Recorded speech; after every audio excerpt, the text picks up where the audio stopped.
Hi കൂട്ടുകാരെ, ഞാൻ ഓർക്കിഡിന് potash എന്ന വളം, ഇത് പൊട്ടാഷാണ് കേട്ടോ.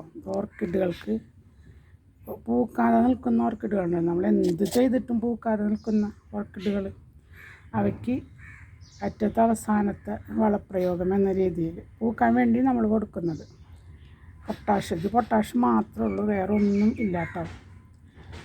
ഇത് വളം വാങ്ങിക്കുന്ന കടകളിലുണ്ടല്ലോ, പറഞ്ഞാൽ തരും, കിട്ടും സാധനം പൊട്ടാഷ് എന്ന് മാത്രം പറഞ്ഞ ഓർക്കിഡ്. എന്ത് നമ്മൾ ചെയ്ത് കൊടുത്തിട്ടും പൂക്കാതെ നിൽക്കുന്ന ഓർക്കിഡുകളുണ്ടാവില്ല, അതിന് ഇത് നല്ലതാണ് കേട്ടോ. ഇത് ഒരു ലിറ്റർ വെള്ളത്തിൽ 2 ഗ്രാം എന്നതിൽ. അപ്പം ഞാനിതൊന്ന് എടുക്കുന്നത് കാണിച്ചു തരാം കേട്ടോ.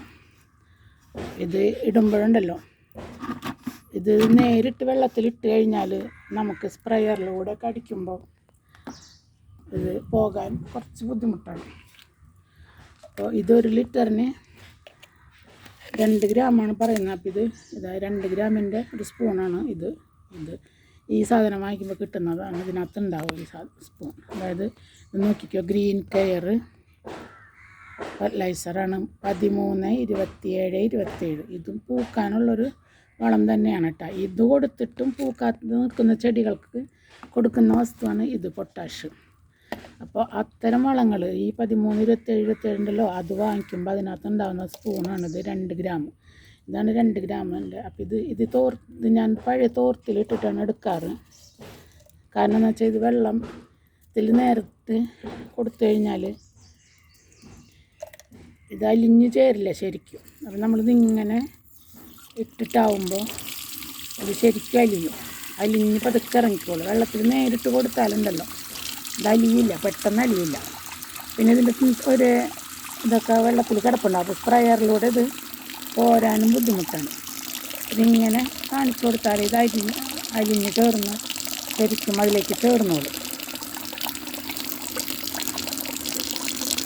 ഇത് ഞാൻ 10 ലിറ്ററാണ് എൻ്റെ ബക്കറ്റാണ് ഞാൻ എടുത്തിരിക്കുന്നത്. അതിനകത്തേക്ക് ഇതുകൊണ്ട് 5 സ്പൂൺ ഇടണം. ഞാൻ 2.5 ഇട്ടു. അപ്പോൾ നമ്മൾ എപ്പോഴും എന്തൊരു വസ്തു കൊടുക്കുമ്പോഴും അല്പം ക്വാണ്ടിറ്റി കുറച്ച് കൊടുക്കുന്നതാണ് നല്ലത്. പ്രത്യേകിച്ച് കെമിക്കൽ വസ്തുക്കൾക്ക്. കെമിക്കൽ ഫെർട്ടിലൈസറൊക്കെ ആകുമ്പോൾ നമ്മൾ 2 ഗ്രാം അവർ പറയുന്നുണ്ടെങ്കിലും നമുക്ക് അത് ഒരു 1.5 ഗ്രാമൊക്കെ വെച്ച് കൊടുത്താൽ മതി. കാരണം അടുത്ത തവണ കൊടുക്കുമ്പോഴും നമുക്ക് ഒരിക്കൽ കൊടുക്കാമല്ലോ. കാരണം ഈ 2 എന്നൊക്കെ പറയുന്നത് കെമിക്കലാകുമ്പോൾ ചിലപ്പോൾ കൂടുതലാണെന്നുണ്ടെങ്കിൽ നമ്മുടെ ചെടിക്ക് വാട്ടം സംഭവിക്കാൻ സാധ്യതയുണ്ട്. അപ്പം അതുകൊണ്ട് എപ്പോഴും നിങ്ങൾ കെമിക്കൽ വളങ്ങൾ കൊടുക്കുന്ന സമയത്ത് അല്പം കുറച്ച് കൊടുക്കുക, ക്വാണ്ടിറ്റി കുറച്ച് കൊടുത്താൽ മതി. 1 എന്ന് പറയുന്നത് 1.5 കൊടുത്താൽ മതി. അതുകൊണ്ട് ചെടിക്ക് ദോഷമൊന്നും സംഭവിക്കില്ല, ഗുണം ഉണ്ടാവുള്ളൂ. അപ്പോൾ അതുകൊണ്ട് ഇത് നമ്മളിങ്ങനെ ഇട്ടപ്പോൾ എല്ലാം അലിഞ്ഞ് ഒരുവിധം പോയിട്ടുണ്ട്. ഇപ്പോൾ ഇതിനകത്ത് ഒന്നുമില്ല. ഇതിനകത്ത് തന്നെ നമുക്ക് നേരിട്ട് വെള്ളം വിട്ട് കൊടുക്കാം. അപ്പോൾ ഇതാണ് വസ്തു. അപ്പോൾ അതവിടെ നിറയട്ടെ കേട്ടോ. അല്പസമയം ഞാനപ്പോൾ ഇതിന് 5 വട്ട നിൽക്കുന്ന ചെടികളിലുള്ള പൂക്കളൊന്ന് ഞാൻ കാണിച്ചു തരാം. ഇത് ആമ്പൽ. ഈ ആമ്പൽ എനിക്ക് വളരെ ഇഷ്ടമാണ് കേട്ടോ. ഈ കളറാണ്, ഈ പർപ്പിൾ കളർ പൂക്കളുണ്ടല്ലോ, അതിനോട് എനിക്കൊരല്പം താല്പര്യം കൂടുതലാണ്. അപ്പോൾ ഇത് ആമ്പൽ. പിന്നെ ഇവിടെ എൻ്റെ ബ്രൈഡൽ ബൊക്കെ ഞാൻ വെട്ടിയൊക്കെ കളഞ്ഞിട്ട് രണ്ടാമത് വളർന്ന് ഇങ്ങോട്ടേക്ക് വന്നു തുടങ്ങി. പിന്നെ എൻ്റെ ഒരു ജർബറ, എൻ്റെ കയ്യിൽ കുറച്ച് ജർബറ ഉണ്ടായിരുന്നു, പക്ഷേ എല്ലാം കേടായി പോയിട്ട് ഇതൊരെണ്ണം മാത്രമേ എനിക്ക് കിട്ടിയുള്ളൂ. ഇതിൻ്റെ പൂവിൻ്റെ കളറ് ശരിക്കും പറഞ്ഞാൽ ക്യാമറയിൽ കാണുന്നതല്ല കേട്ടോ. പിന്നെ നമ്മൾ ഇതിന് താഴെ ഒരു മുട്ട് വരുന്നുണ്ട്. നമ്മൾ ഇരട്ടച്ചങ്ക്, ഇരട്ടത്തല എന്നൊക്കെ പറയില്ലേ, അതുപോലെ നോക്കിയാൽ 2 മുട്ട് ആണ് ഇതിന്മേൽ ഒരു തണ്ടിൽ വന്നിരിക്കുന്നത് കണ്ടോ. പിന്നെ എൻ്റെ കാശ്മീരി റോസ് പൂത്ത് നിൽക്കുന്നത് കണ്ടില്ലേ. പിന്നെ ഞാനിപ്പോൾ ഇവിടെ തൽക്കാലം പൂത്ത് നിൽക്കുന്ന ഓർക്കിഡുകളെ ഒന്ന് കാണിച്ചു തരാം കേട്ടോ. ഇവിടെ ഒരു താമര പൂത്ത് നിൽക്കുന്നുണ്ട് കേട്ടോ. അത് 2 ദിവസമായി പൂത്ത് കഴിഞ്ഞിട്ട്. ഇന്നത്തെ 3-ാം ദിവസമാണ് കേട്ടോ ഇത് പൂത്ത് നിൽക്കുന്നത്. ഇതിൻ്റെ പേര് ബുച്ച എന്നാണ് കേട്ടോ. ആണല്ലേ. എന്നിട്ട് ഇവിടെ പൂത്ത് നിൽക്കുന്ന എൻ്റെ കയ്യിലുള്ള ഓർക്കിഡുകൾ ഇതൊക്കെയാണ്. ഞാൻ പൂത്ത് വരുന്ന ഓരോ ഓർക്കിഡുകളെയും പുറത്തു നിന്ന് ഇങ്ങോട്ട് എടുത്തുകൊണ്ടുവന്ന് ഇടാറാണ്. ഇവിടെ നിന്ന് പൂ പോകുമ്പോൾ എടുത്ത് പുറത്തേക്കും കൊണ്ട് വയ്ക്കും. യെല്ലോയുടെ അകത്ത് കാപ്പി കളർ ഉണ്ടോ,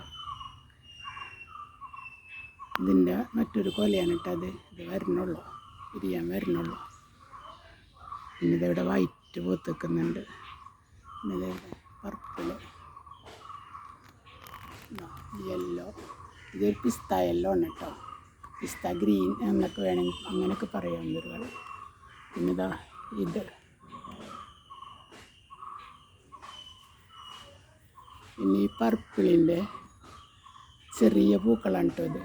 ആദ്യം ഒരു പൂ കാണിച്ചില്ലേ, അതിൻ്റെ ചെറുത് ആണിത്. പിന്നെ ഇവിടെ ഒരു കൊല പൂവുണ്ട്. ഇത് ഞാൻ എൻ്റെ ഒരു വീഡിയോയിൽ കാണിച്ചിരുന്നു. കേട്ടോ, ഇത് കൊഴിഞ്ഞിട്ടില്ല കേട്ടോ, ഇപ്പോഴും ഇങ്ങനെ തന്നെ നിൽക്കുന്നുണ്ട്. ഇതൊക്കെയുള്ളൂ, ഇത്രേ ഉള്ളൂ കേട്ടോ ഇപ്പം എൻ്റെ കയ്യിൽ പൂത്ത് നിൽക്കുന്ന ഓർക്കിഡുകൾ. അപ്പോൾ നമുക്കിവിടെ ബക്കറ്റിൽ വെള്ളം നിറഞ്ഞിട്ടുണ്ട്. ഇതിന് സ്പ്രേയറിലാക്കി ചെടികൾക്ക് സ്പ്രേ ചെയ്ത് കൊടുക്കാം.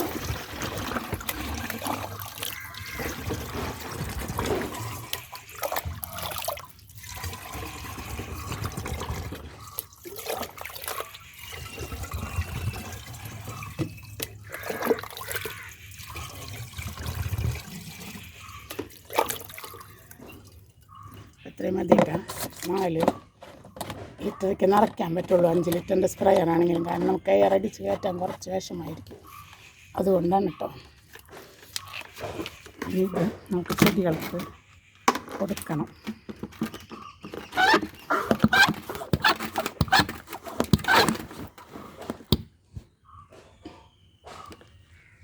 ചെയ്യുന്നത് കാണിച്ചു തരാം കേട്ടോ. സ്പ്രേ ചെയ്യുന്നത് ഇത് കൊടുക്കുമ്പോൾ പൂക്കളിലൊന്നും വീഴരുതിട്ടാ. കെമിക്കൽ വളങ്ങൾ കൊടുക്കുമ്പോൾ എപ്പോഴും പൂക്കളിലൊന്നും വീഴാതെ കൊടുക്കണം. ഈ ഇങ്ങനെ ചട്ടിയിലും ഈ വേരുകളിലും തണ്ടിൽ ഇലയിലൊക്കെ കൊടുക്കാൻ ശ്രമിക്കുക കേട്ടോ. അങ്ങനെ കൊടുക്കുന്നതാണ് എപ്പോഴും ചെടിക്ക് നല്ലത്. പൂക്കളിൽ തട്ടിക്കഴിഞ്ഞാൽ പൂക്കൾ അന്ന് കെമിക്കൽ വളങ്ങളെ എന്ത് വളം കൊടുക്കുമ്പോഴും രാവിലെ കൊടുക്കണമല്ലോ. വൈകുന്നേരം ആകുമ്പോഴത്തേന് പൂക്കൾ വാടിയിട്ടുണ്ടാവും ഈ കെമിക്കൽ വളങ്ങൾ പൂക്കളിൽ തട്ടിക്കഴിഞ്ഞാൽ കേട്ടോ. അപ്പം ഇങ്ങനെ ഇത് കൊടുക്കാൻ ശ്രമിക്കുക. എന്ത് ചെയ്തിട്ടും പൂക്കാതെ നിൽക്കുന്ന ഓർക്കിഡുകൾക്ക് കേട്ടോ. പൊട്ടാഷ് എന്നാണ് അതിൻ്റെ പേര്. അത് വാങ്ങി കൊടുക്കാൻ ശ്രമിക്കുക. അപ്പോൾ ഇത്രയുള്ള വീഡിയോ. ബൈ. ഇനി മറ്റൊരു വീഡിയോ ആയിട്ട് പിന്നീട് വരാം.